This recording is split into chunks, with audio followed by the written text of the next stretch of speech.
PM 2.5 is particulate matter that's 2.5 microns, which is a millionth of a meter, in diameter.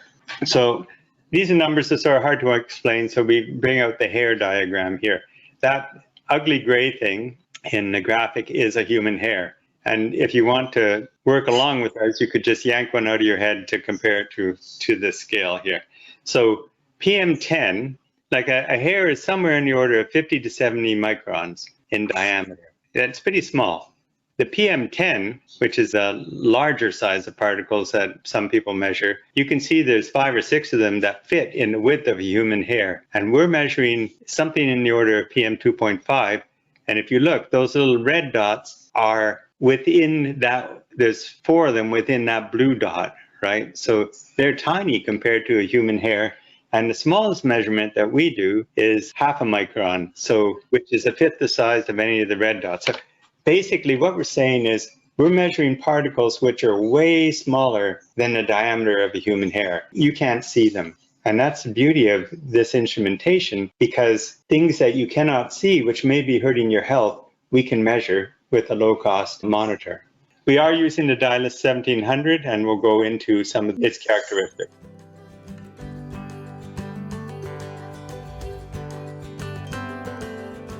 The number that we mostly talk about when we're talking about the Dylos is the number on the left, which is almost always the bigger number. And it's sometimes a little confusing because Dylos calls it the Dylos small number because it looks at all the particles in this white circle, and they are mostly small. If you were to sit down and count them, you would see that there are many more small particles than large particles, but it actually includes all the particles that are greater in size. The lower number, which is the number on the right, is the Dylos large number, and it does just look at the large particles, the yellow oval shape there, but there aren't as many of them. So it's a lower number, but it is looking at large particles. So the number on the left is higher, but it's all the particles. The number on the right is smaller, and it's only the big particles.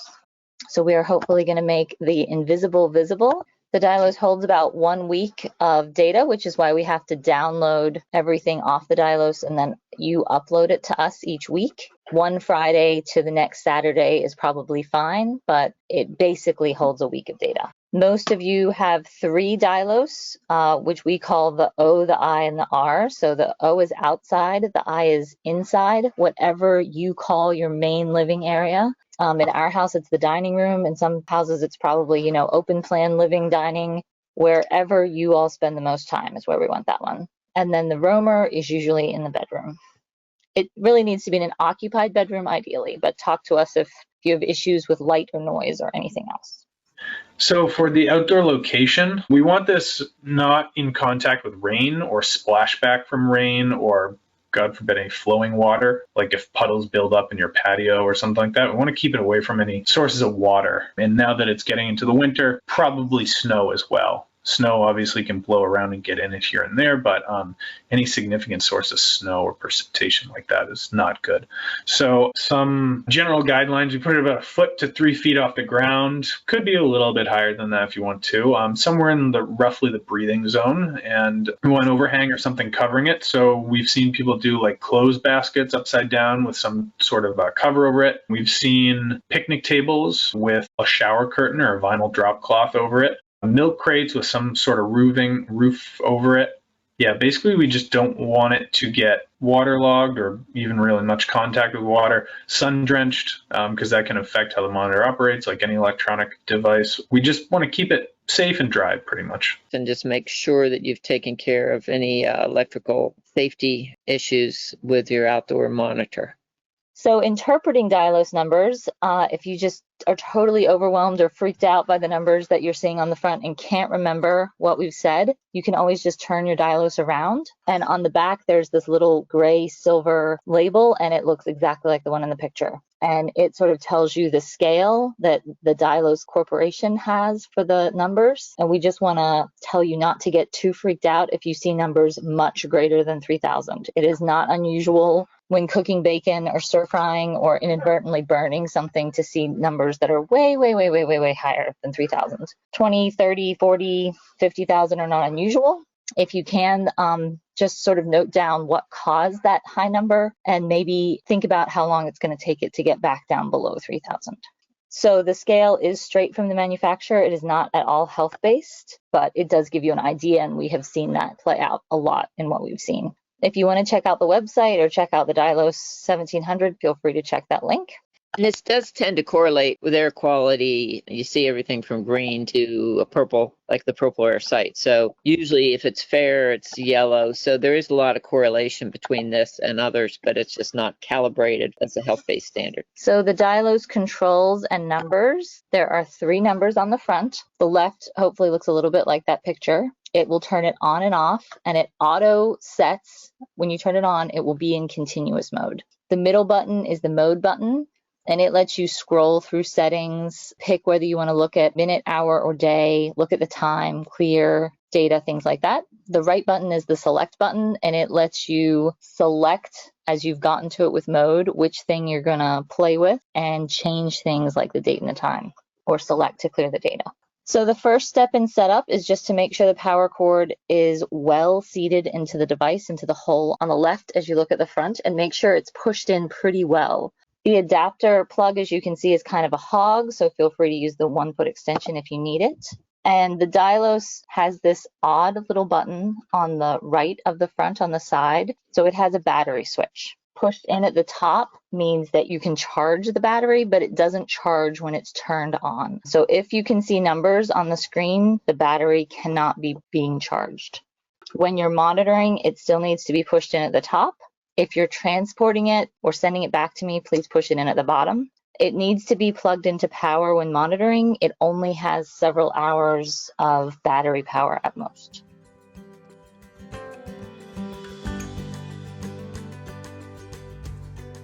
So to operate your Dylos, and this is where you can join me, feel free to turn it on. So the button on the side needs to be pushed in at the top, and you need to push the circle with the line through it left button on the front. And it'll say continuous mode, and you'll see numbers, and then you'll see the little lines appearing at the bottom. And they should flash and move across eventually. Mine actually isn't moving across at the moment, but it is flashing. If you hit the mode button once after that, it goes into monitor mode, which we do not want. Monitor mode just takes a sample of the air very periodically, which is not enough for our purposes. Okay, looking back at recent Dylos readings, so you can push the mode button past monitor mode to either minute history, hour history, or day history. When you get to the one you want, hit select, and then you should be able to go back. It takes forever on minutes. It's a bit quicker with hours, and see those readings. All of these roamer Dylos should have some data on them. We try to leave data so that you can see actual number combinations and see that the number on the left is usually higher than the number on the right. And I find that checking history, I mean, normally you would not do this. You wouldn't do it to do a spot reading, for example, to fill in your log sheet. But if you're curious about what the house was like and it's first thing in the morning and you want to see how low it got overnight, you might want to push this to hourly readings. Or if you're interested just in seeing, well, how long did it take for my burning pancakes to subside, you could scroll through the minute readings. The key thing is you just got to remember to reset it back into continuous mode. Initially, I used this all the time to make sense of what was going on. I don't do it as much now.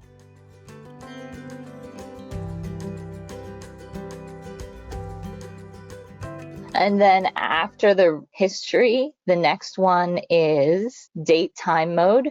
And if you're quick enough, you might have seen if that date and time was correct. I'm almost never quick enough, so I have to select to change the time. And then I have a longer time to check out the date and the time and make sure that it's correct. Hopefully yours are, especially since you're all in Eastern time.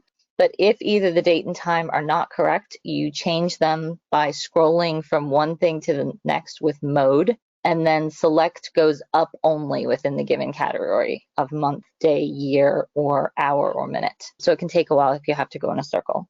I recommend checking all of your Dylos to make sure the date and time is correct, and then clearing the data, which is the next step before you deploy. And I tend to now do it after I download every time, because sometimes if something funky happened with the power going out, or even occasionally if you forget to delete the data, it seems like it can affect the date and the time. So I just recommend doing a quick scroll through, making sure the date and time is correct, and then clearing your data as one last step.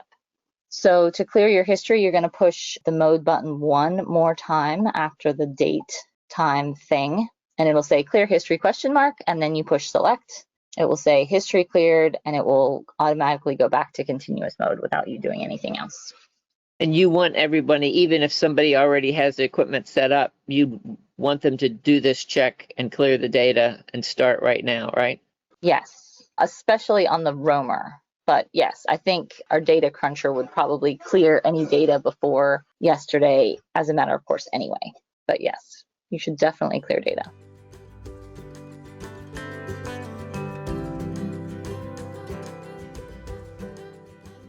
Prior to downloading for the first time, you should have the folder on your computer where the downloads go. You should save the link for the Dylos uploads, the share file link, so it's easy to find. That's in your browser. We find that it really helps to write the location on each Dylos on that label, and that would be IO or R. Make sure that's correct. Sometimes it doesn't always end up being the same as maybe the file label said. And the room location just helps you keep from the risk that sometimes you might download a file and not be sure where that Dylos was if you moved all the Dylos in the same location. So there's nothing more frustrating than not knowing if you've got the right file name to connect to your data. So that's why I find it really helps to write the location. And you've both already loaded the TrendNet driver.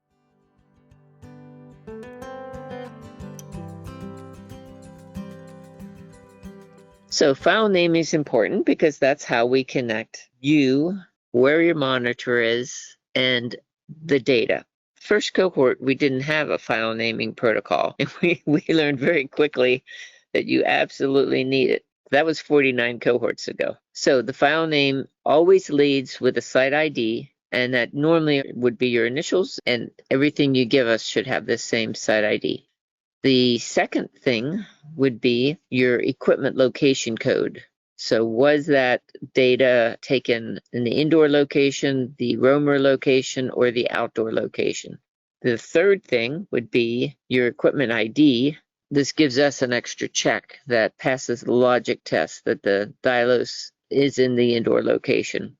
D stands for Dylos, and the other three numbers is the number. And then the date is in this format, so leading with the month and the day of the week, and then the year with each of those as a 2-digit number and separated by a hyphen or a dash. And if it's the data for either a bedroom or a living area, indicate what room it is. So that would be living room, dining room, kitchen, master bedroom, kids' bedroom, whatever. And then we do separate each section with an underscore. We realize that that's not necessary, but it sure makes it a lot easier to read the file names. So that's why we do it. So this is the link to upload. And the key thing is that if you have multiple files, such as your log sheet and your incident form, and they're not in the same place as your Dylos, you would want to click the Add More button and then go get those other files so that you basically get all the files you want to upload before you hit the upload button. And that way you're only opening the share file link once and you're only sending it to us once. Otherwise, you have to log in multiple times and it just takes longer. We get more notifications, but the key thing is it's much more convenient for you if you can send everything in one batch. And normally Dawn responds within an hour or two. If you don't hear from Dawn within 24 hours, check your spam filter, because there's certainly a chance that the email that he has sent you, which would have the attachment, it would have an Excel document, could be seen as suspicious. I probably have downloaded hundreds of Dylos files, and this, can you find the file? There's sometimes that it, even using search, all kinds of search techniques, it somehow has gone somewhere where I did not expect it. So it is very important to just make sure you can find the file and then make sure the file name is correct in two ways, both the format as well as the data. So this would be your chance to check and make sure that you did give it today's date, not overwrite last week's date. And then just is the content complete. So I usually like to just scan and look at the start and the end date and the file size, and that's good enough. When you clear the data, you push that middle button until you get to clear history, and then when you get to clear history, you push the right button, the select button. And we just found that things work better when you don't have 3 to 4 weeks of data on there. It just seems like the Dylos is less likely to do stuff that's screwy, like sometimes it gives you the wrong date and time. It reverts to 00 and 00 year. But anyway, it's less likely to do that if everything's cleared once a week. I definitely learned that the hard way last summer. I was downloading in a car on my lap, and the two problems I kept having was that initially I did not always clear the data, and then I would get a weird date, or that I would incidentally jostle the TrendNet cord and the Dylos, and then the download would stop in the middle, and if I didn't catch it, I might lose data. So I don't think you guys will have those problems, but since you're experts and you might be going super fast, just be aware. And then just make sure that you've reset it for the continuous mode. But at this point, before I reset for the continuous mode, I usually make sure, and what I normally do is I move all 2 or 3 Dylos that I have to the same location, to a table, a flat surface, do all the downloads. Usually don't bother transferring the cords. I just only turn on the Dylos as it's downloading and then turn it off right after it finishes, and then go on to the next Dylos. But that's a good time to check the battery charge.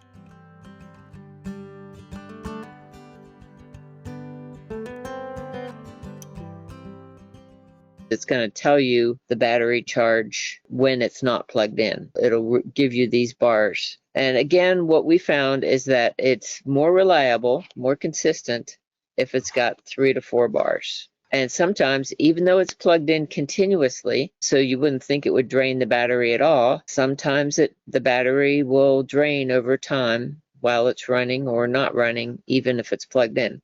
The battery does not charge automatically. It takes a deliberate effort to charge the battery. So here's what you have to do. First, you plug it in.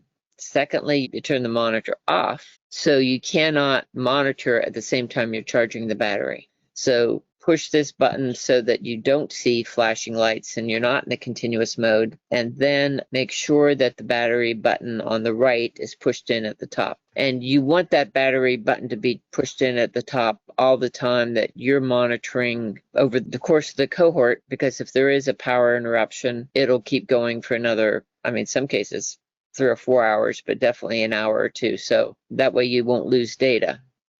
We only turn the battery off when we are transporting these because they're so sensitive that if you have this pushed in at the top and you pack this up in packing and in the box, just a slight jostle will turn the Dylos on. And I've been in a car when all of a sudden I hear the Dylos running and I'm thinking, oh, I'm draining the batteries. So I'm always in the habit of turning this off with transport, but all other times the battery's turned on. So the key is charge usually for a couple hours will be enough to pick it up from 1 or 2 bars. And then I don't necessarily try to get it all the way to 4, and then start monitoring again. And just make sure that if you are charging the battery, you have a reminder to go then put it in the continuous mode if it's in a location you don't normally see, so you're reminded. It's frustrating to find out that you had not been monitoring when you had thought you were, and you lost a day's data. So sometimes it just mysteriously says low battery, even though you've just charged it. We haven't figured that out yet, but all we know is if you just charged it, assume the low battery is just a mistake. So if you're worried about what you're seeing on the Dylos, there are a few things to take note of. One, the readings, as I said, should be bouncing around all the time, and the left number is very rarely below 10. If it's consistently stuck, especially on 5,000 or 0, that is very suspicious. So some things to try: put all 3 Dylos next to each other, and they won't be the same number, but they should be within about 25% of each other. The other thing you could try is to blow out the back with either canned air or a very forceful blow from your own mouth. But please do not insert anything into the Dylos fins. It's very easy to dislodge something. So you can blow in with canned air or yourself. And weekly, by the end of the day on Saturdays, you're going to download your Dylos particle monitors, then upload them along with photos of your log and incident report. When you do this, you will get Dawn's feedback. in the form of an email, usually with interpretation, questions, and instructions for looking at the kind of graphs that you see here.